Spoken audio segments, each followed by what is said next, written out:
Hey, bonjour à tous, mon nom est Max, bienvenue sur la chaîne décentralisée. Aujourd'hui, ça va être la partie 3 sur les Fibonacci. Puis j'ai été inspiré aujourd'hui, en fait, les 2 dernières journées à faire la partie 3. Pourquoi? Parce qu'on voit qu'il y a beaucoup de sang sur les marchés.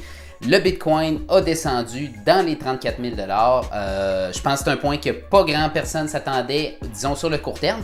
Puis ça m'a inspiré à faire la vidéo aujourd'hui. Je voulais qu'on aille voir la relation que les Fibonacci ont eue dans le bear market de 2017-2018 sur le Bitcoin. Hey, c'est votre première fois parmi nous, n'hésitez pas à vous abonner à la chaîne, aimer la vidéo, aussi partager et venez nous rejoindre sur le Discord. Le lien est dans la description plus bas où on prend des bons trades, on fait des analyses techniques et puis où ce qu'on échange sur la crypto-monnaie. Si ça vous intéresse, n'hésitez pas à venir nous rejoindre. Donc, on s'en va voir les Fibonacci pour la partie 3 maintenant.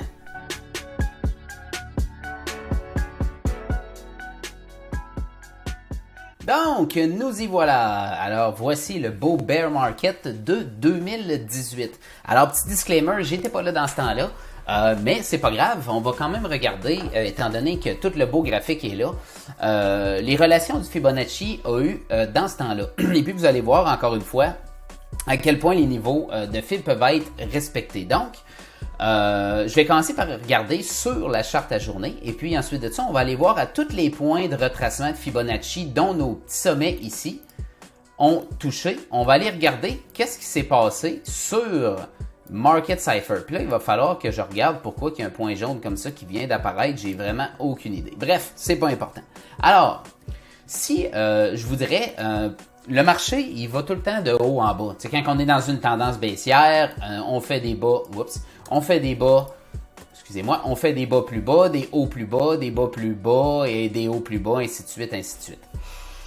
Donc, quand on regarde ça comme ça, le marché nous donne tout le temps une autre chance de sortie. Évidemment, il y a eu les gens qui ont décidé d'attendre jusqu'ici pour sortir du marché finalement, de vendre sur la panique, de se dire ok, ben là le marché est terminé, je vends tout parce que le Bitcoin ça vaut rien. Leur conviction qu'il y avait ici que le Bitcoin allait à 100 000, il n'y en a plus, le Bitcoin s'en va à zéro. Donc tous ces gens-là ont attendu jusqu'à la fin pour vendre. Évidemment, dans ce temps-là, le sommet était à 20 000 Aujourd'hui, ces gens-là sont tous en profit, même s'ils ont acheté au sommet ici. Donc, c'est pour ça que c'est important de vous dire dans votre tête, c'est quoi votre thèse d'investissement. Mais bref, on n'est pas là pour ça aujourd'hui. Alors, si on regarde un petit peu ce qui s'est passé, le Bitcoin leur donne toujours des chances de sortie. Là, présentement, si on regarde surtout la journée d'hier, la journée d'aujourd'hui, on a des descentes assez abruptes sur le Bitcoin. Bitcoin qui vient de retoucher les 34 000 aujourd'hui. Je vous dirais que il y a beaucoup d'incertitudes, beaucoup de panique. Puis, ce que je mentionne souvent dans les partages que je fais dans le Discord, mais aussi sur Facebook, dans certains groupes, le prix fait jamais ça tout droit d'une claque. T'sais, il va tout le temps faire des hauts, des bas, des hauts, des bas. Il y a toujours un rebond qui se passe. Puis quand il y a un rebond, ben ça nous donne l'occasion de pouvoir tracer des Fibonacci simplement pour trouver des nouvelles résistances potentielles où le prix pourrait retourner, faire un bas plus bas. Donc, si on regarde, disons qu'en 2017, on n'aurait pas su, ok, ben écoute, on est au pic ici, c'était notre blow-off top, mais à ce moment-là, la journée d'avant, disons le 16 décembre 2017, c'était l'euphorie totale, on atteignait des nouveaux sommets, et puis le lendemain, on a topé, puis après ça, ça a été la débandade. Disons qu'on n'aurait pas vendu. On aurait pu certainement vendre ici. Voyez-vous, à 10 000 $, ça veut dire que d'un coup, voyez-vous, ça veut dire que d'un coup, si je sors la règle, si quelqu'un aurait vendu sur la panique pour se rendre jusqu'ici, il aurait perdu quasiment 50% de son investissement. Est-ce que ça aurait été judicieux? La réponse, c'est non, parce qu'il y a toujours un rebond, ce qu'on appelle un dead cap bounce. Puis même si tu ne réussis pas à prendre le premier dead cap bounce dans une tendance baissière, ben il y en aura toujours un autre. Hein? Les chats ont plusieurs vies qu'ils disent. Fait que c'est vrai aussi dans une tendance à la baisse. Donc si on part ici, on prend notre sommet, puis on va à notre wick qui est juste ici. Ben, comme vous pouvez voir, tout de suite, le premier niveau qui a été retesté, c'est juste ici, qui est le Golden Pockets. Ceux qui me suivent savent que j'aime beaucoup mon Golden Pocket. Ensuite de ça, on est redescendu, on a été rejeté du Golden Pocket, on a retracé sur notre niveau 2,36 pour après retourner tester encore le Golden Pocket. Si à ce moment-là, disons les investisseurs, parce qu'il y en a qui ont racheté dans cette montée-là, parce que oubliez pas que si tout le reste de l'histoire est pas là, on se dit, ben on était euphorique juste ici. Quelques jours plus tard, on n'est plus trop... On a été shaké comme ça, mais on se dit, ben regarde, il n'y a pas de problème, ça va. On repart, là, regarde, c'est correct, on fait un haut plus haut, ok, un haut plus bas, un bas plus haut, puis on recommence. Là, ici, il y a une grosse chandelle verte, une grosse chandelle blanche dans mon cas. On se dit, c'est beau, on repart. Mais non, c'est un Golden Pocket. Tu le manques encore. Ah ben, tabarouette. Fait que là, qu'est-ce que tu te dis? Ben, j'ai encore manqué. Tu vends-tu encore sur la baisse ici? Disons que tu n'as pas vendu, la personne a investi, il n'a pas vendu ici. A décidé de ne pas vendre là. Il y en a qui ont vendu, il y en a qui n'ont pas vendu. Ils ont attendu le rebond. Tu penses que finalement on repart pour faire un haut plus haut. Mais non, on fait un bas plus bas. Mais tu n'as pas encore vendu. Alors, moi je me suis dit, depuis, à force de regarder les charts puis de comprendre ça, je vends pas une chandelle rouge. Parce que il y a toujours un rebond qui se passe. Puis je vais essayer de trouver sur le rebond la résistance duquel je vais pouvoir, si je décide de trader en levier, prendre des positions short ou bien sinon vendre des positions si je considère que c'est le temps d'en vendre puis que je voudrais quitter certaines positions que j'ai dans mon portefeuille. Donc, mettons qu'on était parti d'ici et puis qu'on n'aurait pas vendu parce qu'on aurait dit on part un petit peu plus haut. Donc, on va regarder, on va changer notre fibre de place. On va s'en partir un du sommet ici. Puis, on va se rendre jusqu'au wick là. Donc, comme vous pouvez voir parfaitement, on est venu toucher exactement à notre retracement de Fibonacci 0.5, qui n'est pas un fib level, mais qui est 50% de retracement, avant de redescendre. Donc, ça aurait été un autre bon endroit pour sortir finalement. Là, on regarde ça après coup, mais c'est la réalité quand même. Disons qu'on l'aurait manqué encore celui-là. Ben là, il y a différents niveaux de fibres qu'on peut sortir. Les fibres, tu peux les sortir de n'importe où. Mais disons qu'on sortirait encore du même sommet, mais qu'on irait chercher notre sommet plus bas. Donc, quelqu'un encore sur la panique qui a attendu trop longtemps puis qui est descendu jusqu'au bottom ici. Ce bottom-là, by the way, c'est à peu près le même bottom si vous regardez. Ça a été un support qui a soutenu vraiment très très longtemps. Voyez-vous ici, ça a été vraiment un bottom psychologique jusqu'à temps qu'on passe à travers et puis qu'on descende vraiment au creux. Mais quelqu'un qui aurait vendu là aurait perdu directement tout son investissement à peu près. Mais il y a encore eu un rebond à ce niveau-là. Le Bitcoin donne encore une chance de sortie. Où est-ce qu'on a retracé? Encore dans un niveau de Fibonacci. 2 fois plutôt qu'une. Pour être encore rejeté. Bon, fait que là, t'étais ici, t'as pas vendu encore, tu crois encore que c'est possible. On est juste à 11 000, regarde, c'est pas si pire, on est juste à 8 000 de notre sommet tous les temps. On va conserver, on va holder parce que, tu sais, ça se peut là, qu'on remonte comme ça. Là. C'est possible, là, c'est possible. Mais non, tu te fais avoir juste ici comme ça. Disons que tu t'es fait avoir encore là. Vendu dans le bas, vendu après une descente? Non, parce qu'éventuellement, il va y avoir un rebond. Donc, où sera notre rebond maintenant? Fait que là, exemple, on a établi un sommet ici, on a établi un bottom là, on voyait qu'on était en train de remonter. Ça nous permettait de tracer un autre niveau de fibre. Regardez-moi ça, qui est là, où on a retracé encore parfaitement dans le Golden Pocket, juste là, le point 618 à point 65, qui est bien identifié de couleur or dans mes settings personnels. Alors, voyez-vous, après ça, on a encore perdu beaucoup de pourcentage pour se rendre jusqu'au fond qui est juste là. Si je prends encore une règle comme ça, et puis je pars de là, aller jusqu'ici, voyez-vous, on a perdu 40%. Mais ce qu'il faut se dire là-dedans aussi, par exemple, d'un point de vue plus positif, la personne qui a décidé de ne pas vendre sur la panique juste ici, elle a fait 54% de gain après être ici. Et puis un trader, lui, qui s'est dit, ah ben là on est au bottom, guess what? On retrace, on a des indications que c'est un bottom sur un indicateur, on a une divergence haussière, on va attendre notre rebond, puis comme on est au fond, au lieu de vendre dans le fond, on va acheter. Ben il faisait 50% de gain pendant ce temps-là. Donc, voyez-vous le changement un petit peu de psychologie à ce niveau-là. On va continuer.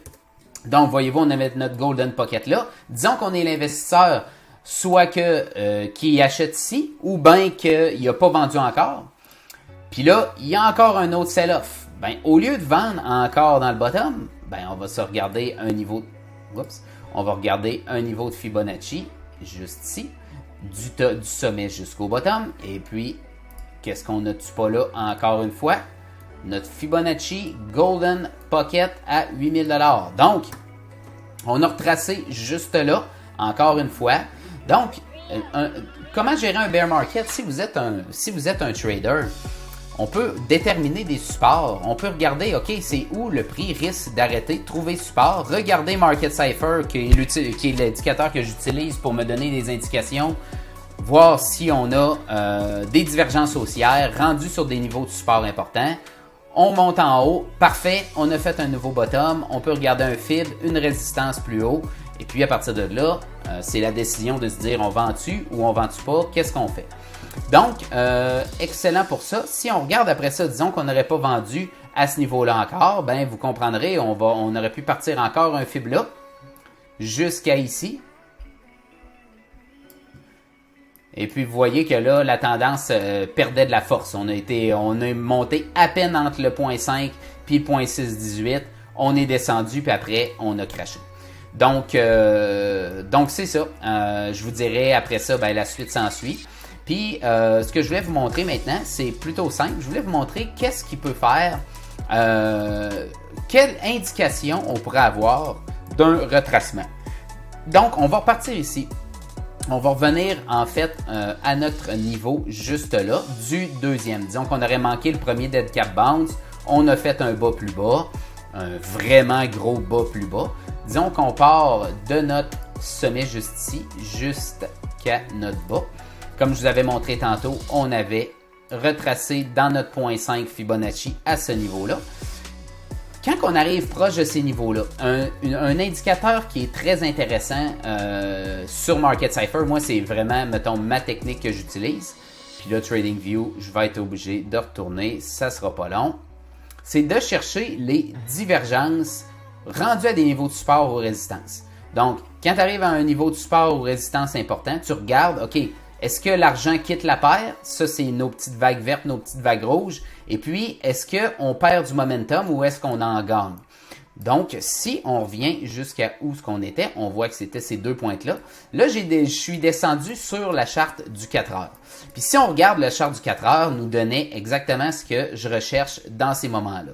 Donc, on voyait pendant cette montée-là, on a eu un premier sommet sur le 382, regardez, là, je suis sur le 4 heures, on peut voir qu'on a frappé dans le 382 qui est juste ici. Puis on avait une petite divergence baissière qui était là. Oups, on a eu un petit retracement. Sur les petits time frames, puis sur les traders à très court terme, on s'entend que c'est quand même un 4%. C'est quand même un retracement qui peut être intéressant quand tu es un trader. Après ça, on continue à monter. Et puis, quand on arrivait au sommet, ce que vous pouvez voir, c'est que on a fait un haut plus haut, pendant que notre momentum, lui, sur Market Cypher, a fait un bas plus bas. Ce qui veut dire qu'il y a un débalancement entre les acheteurs et les vendeurs pendant que le prix va plus haut. Donc, les vendeurs commencent à sortir, commencent à vendre, il y a des prises de profit qui se font pendant que le prix continue à monter, ce qui est un signe de faiblesse, ce qui est un signe qu'il y a une correction qui doit se faire. Puis ça, c'est aussi bon d'un bord et de l'autre, autant bullish que bearish. Donc, après ça, on a eu une descente.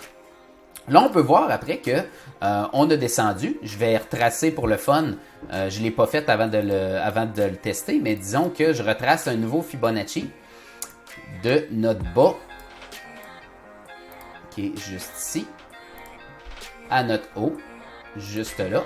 Voyez-vous, quand on est arrivé, quand on a retracé juste ici, on est arrivé dans notre 382 Fibonacci, juste ici. On a fait un bas plus bas sur le prix, pendant que notre momentum, lui, au contraire, a fait un haut plus haut. Et puis, qu'est-ce qui est arrivé? Pouf, on a eu un rebond à ce niveau-là. Je vous dirais, ça, là, c'est une technique qui est extrêmement puissante quand on veut essayer de trouver les résistances duquel on risque d'avoir un rebond. Et puis, si vous regardez pendant la montée, on avait, sur le plus long terme, on pouvait voir que la courbe, l'argent quittait la paire.